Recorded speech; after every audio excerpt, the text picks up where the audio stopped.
बचन बाबूजी महाराज भाग पहला, बचन नंबर 70। आगरा 19 जून सन 1939। भक्तों के साथ दुनिया में जुल्म और उपाधि। भक्तों के साथ दुनिया हमेशा से उपाधि करती रही है, जैसे कि पलटू साहब ने इस कड़ी में कहा है। पलटू नाहक भूखता जोगी देखे स्वान, जगत भगत सो बैर है चारों जुग परमान।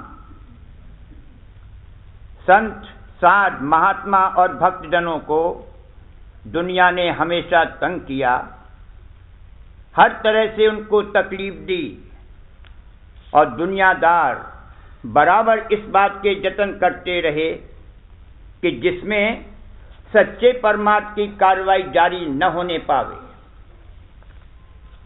अब कलयुग का प्रवाह है और जैसे जैसे घोर कलयुग आता जा रहा है, दुनिया की तरफ से मुखालिफत और उपाधि बढ़ती जा रही है और बढ़ते बढ़ते किस वक्त में जाकर इस उपाधि और मुखालिफत की क्या सूरत होगी और किस कदर ये जोर पकड़ेगी, इसके निस्बत पेशतर जो संतों ने इशारे में फरमाया है, उस पर जब ख्याल किया जाता है तो रोमांच हो जाता है और शरीर कांपने लगता है।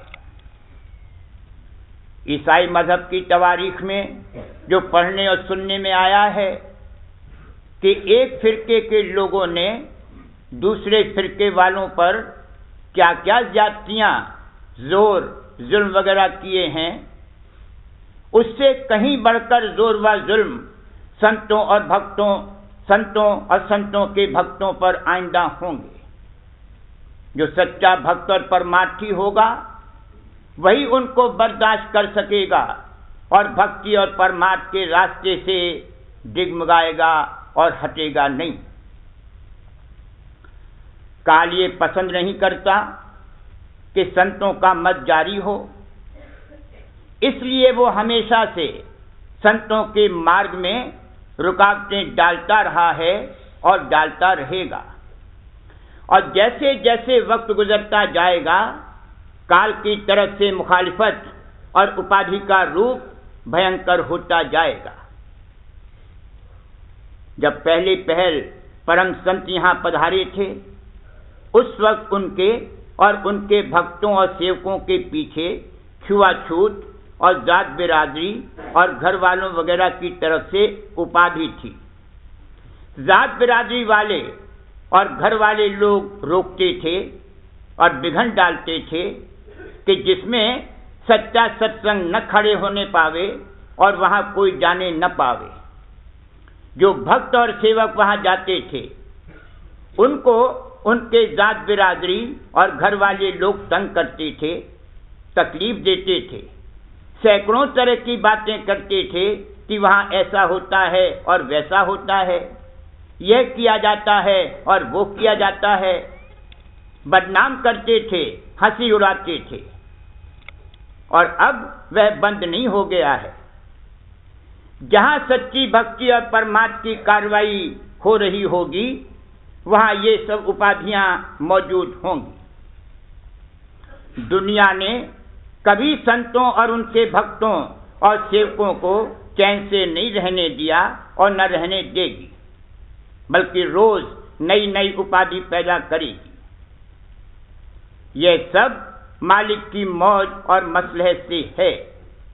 सच्चे परमार्थियों की भक्ति में इससे कोई हर्ज और नुकसान नहीं होगा, बल्कि जिस कदर दुनिया उनको तंग करेगी, उनकी भक्ति बढ़ेगी। दूसरी बात यह भी है कि अगर ऐसा न हो तो सच्चे और झूठे की पहचान कैसे हो। जो सच्चे भक्त हुए हैं, उन्होंने दुनिया की तरफ से क्या क्या बेइज्जती, जिल्लत, इल्लत और दिक्कत नहीं सही। सब कुछ तो उन्होंने बर्दाश्त किया, उन्होंने दिखा दिया और नमूना रख दिया कि चाहे दुनिया में नेकनामी हो या बदनामी हो, चाहे इज्जत हो या जिल्लत हो, कुछ ही हो, हमें किसी की परवाह नहीं है। जब परमार्थ में आन ठनेगी तो मुकद्दम और सर्वोपरि भक्ति और परमार्थ ही रहेगा। चाहे हमारी दुनिया मलिया मेट हो जाए, और जिन्होंने भक्ति की उन्होंने अपना संसार मलिया मेट कर ही दिया। संसार और परमार्थ साथ साथ नहीं चल सकते, मगर दिखावे और नमूद के लिए ख्वामख्वाह तोड़ फोड़ की कार्रवाई नहीं करनी चाहिए। अपने ऊपर ख्वामख्वाह कोई फिसाद नहीं लेना चाहिए। ये जरूर है कि वक्तन फवक्तन ऐसे मौके आवेंगे जब मालूम हो जाएगा कि किस कदर भक्ति है। जिसमें भक्ति होगी वही तख्त पर बैठाया जाएगा, जिसमें भक्ति नहीं है, ढोंगी और कपटी है, उसको झाड़ू देने के लिए भी नहीं रखा जाएगा। घर वालों और जात बिरादरी वालों से बढ़कर जोर जुल्म रोजगारियों की तरफ से हुआ है और होता रहेगा। रोजगारियों से मतलब उन लोगों से है जो परमार्थ और मजहब के नाम पर अपना रोजगार चलाते हैं और जीवों को धोखा देकर और भरमाकर अपना मतलब निकालते हैं। और जो शख्स उनकी रहनुमाई में चलते हैं वह भी रोजगारी ही हैं। उनको भी परमार्थ और जीव के कल्याण की फिक्र नहीं है। दुनिया का स्वार्थ और मतलब पूरा करने की चाह है। वे सब निपट स्वार्थी और दुनियादार हैं। वो जमाना जिसका ऊपर जिक्र किया गया है अभी नहीं आया है, बड़ी दूर है, मगर हाल ही के पिछले जमाने की तवारीख देखने से मालूम होगा कि दुनियादारों ने संत साध महात्माओं में से किसी को सूली पर चढ़ाया, किसी की खाल खिंचवाई और न मालूम क्या क्या जुल्म किए। वो सच्चे भक्त और साध संत महात्मा थे, बर्दाश्त कर सकते थे। हाल के जीवों की ताकत नहीं है। भक्ति करना हर एक का काम नहीं है, किसी चौड़ी छाती वाले का काम है। इससे ये मतलब नहीं है कि सैंडो पहलवान की तरह लंबा चौड़ा सीना हो, बल्कि इससे मुराद ये है कि हृदय चक्र पर जो कमल है वो पूरा खिल जावे, बढ़ जावे, बड़ा हो जावे। हृदय चक्र के नीचे पशुवत स्वभाव और खवास रहता है। जब हृदय चक्र पर आवे तब नर बने। मनुष्य चोले में आ जाने से ही नर नहीं कहला सकता। अगर पशुवत स्वभाव है तो मनुष्य हुआ तो क्या पशु ही है और पशुवत ही कार्रवाई होगी। नर को तो नर अवतार करके कहा है। भक्ति करना महाकठिन है। राधा स्वामी जाल ही अपनी दया से करावें तो बन सकती है। जब राधा स्वामी जाल परम संत स्वरूप धारण करके पधारे तो ऐसा राज और हुकूमत मौज से कायम हुआ कि जिसमें मजहब की आजादी है। अपने घर में बैठकर चाहे जिस मजहब को मानो और जो चाहे सो करो, सरकार दखल नहीं देती। ये आजादी नवाबों और बादशाहों के वक्त में न थी। उस वक्त साफ साफ फक्कड़पने से कहने की सजा सूली थी। और जिन्होंने साफ साफ कहा कि जिस खुदा को दुनियादार मानते और पूछते हैं वो सच्चा खुदा और मालिक हकीकी नहीं है, उनको सूली पर चढ़ा दिया गया। वो वैसी नादिरशाही इस वक्त नहीं है, मगर दुनियादारों को सच्चे परमार्थ से जो कुदरती दुश्मनी है वो कहीं चली नहीं गई है, बराबर मौजूद है, बल्कि बढ़ रही है। और यही बढ़ते बढ़ते किसी वक्त में जाकर बड़ा भयंकर रूप लेगी। पृथ्वी के और मुल्कों में और खासकर यूरोप में बहुत पहले से कुछ ऐसे सामाजिक, राजनीतिक और आर्थिक परिवर्तन हुए हैं और हो रहे हैं कि जमाने में एक नई लहर पैदा हो गई है और उसका असर अब हिंदुस्तान में भी आना शुरू हो गया है।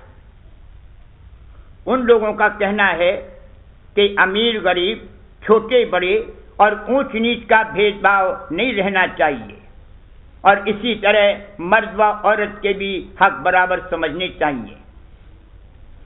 झूठ बोलकर और धोखे व फरेब से किसी का माल छीन लेना और जोर व जुल्म करना खराब बात है और इसको रोकने की कोशिश करनी चाहिए। इसी तरह मसनूई फर्क जो यहाँ पैदा हो गया है, मसलन यह है कि चाहे आचरण चमार से भी बदतर हो, लेकिन अगर ब्राह्मण का लड़का है तो उसका आदर किया जाता है और उसको उच्च समझा जाता है, मगर चमार का लड़का जिसके आचरण चाहे बहुत शुद्ध हो, नीच ख्याल किया जाता है और उससे नफरत की जाती है। इस तरह की खराब प्रथाओं का उठना जरूरी है और उसके लिए कोशिश करना ठीक है, मगर जो फर्क और ऊंच नीच या बड़े छोटे का भाव कुदरत की तरफ से है, वो कैसे दूर किया जा सकता है, और उसके लिए कोशिश करना अंधेर है। एक सूरत सहजल कमल से आई है, दूसरी त्रिकुटी से आई है, तीसरी दसम द्वार से आई है। वो सब एक नहीं हो सकती, उनका दर्जा बराबर नहीं हो सकता, उनमें कुदरती फर्क है। इसी तरह मर्द और औरत का दर्जा बराबर नहीं हो सकता। मर्द बच्चे नहीं जन सकता, जनने का काम औरत का ही है।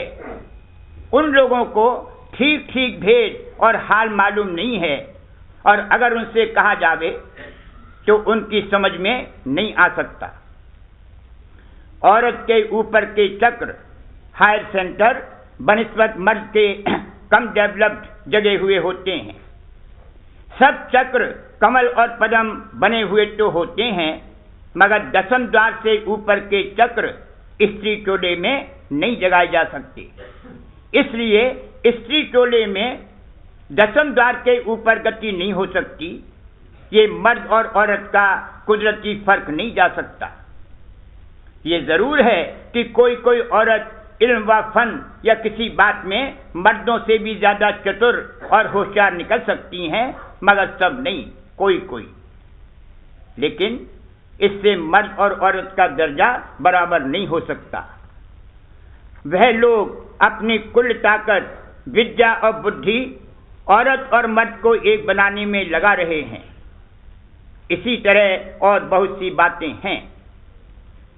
कहने का मतलब ये है कि कुछ जमाने की हवा ही ऐसी चली है कि इस तरह के उल्टे ख्यालात लोगों के दिमाग में आ रहे हैं, और उन लोगों की तादाद बढ़ रही है और उनकी पार्टी ताकत पकड़ रही है। उनको सच्चे परमार्थ से कुदरती और खवासी दुश्मनी है। उनका कहना तो ये है कि मजहब गुंडों और ठगों के लिए है। Religion has no leg to stand upon except on charlatans. अगर उन लोगों का राज हो तो मजहब और परमार्थ को झाड़ू लगाकर निकाल देने की कोशिश करेंगे। बार बार करूं बीनती राधा स्वामी आगे, दया करो दाता मेरे चित चरणन लागे। जन्म जन्म रही भूल में नहीं पाया भेदा, काल कर्म के जाल में रही भोगत खेदा। जगत जीव भर मत फिरे नित चारों खानी, ज्ञानी योगी दिल रहे सब मन की घानी। भाग जगा मेरा राधिका मिल सतगुरु आई, राधा स्वामी धाम का मोहे भेज जनाई। ऊंचे से ऊंचा देश है वह अधर ठिकानी, संत पावे नहीं सुत शब्द निशानी। राधा स्वामी नाम की मोहे महिमा सुनाई। विरह अनुराग जगाए के घर पहुँचूं भाई। साध संग कर सार रस मैंने पिया अघाई। प्रेम लगा गुरु चरण में मन शांति न आई। तड़पे उठे बेकल रहूं कस पिया घर जाई। दर्शन रस नित नित लहूं गहे मन थिरताई। सुरत चढ़े आकाश में कर शब्द बिलासा। धाम धाम निरखत चले पावे निज घर पासा। यह आशा मेरे मन बसे रहे चित्त उदासा। विनय सुनो कृपा करो निज चरण निवासा। तुम बिन कोई समरथ नहीं जैसे मांगूं दाना। प्रेम धार बरखा करो खोलो अमृत खाना। दीन दयाल दया करो मेरे समरथ स्वामी।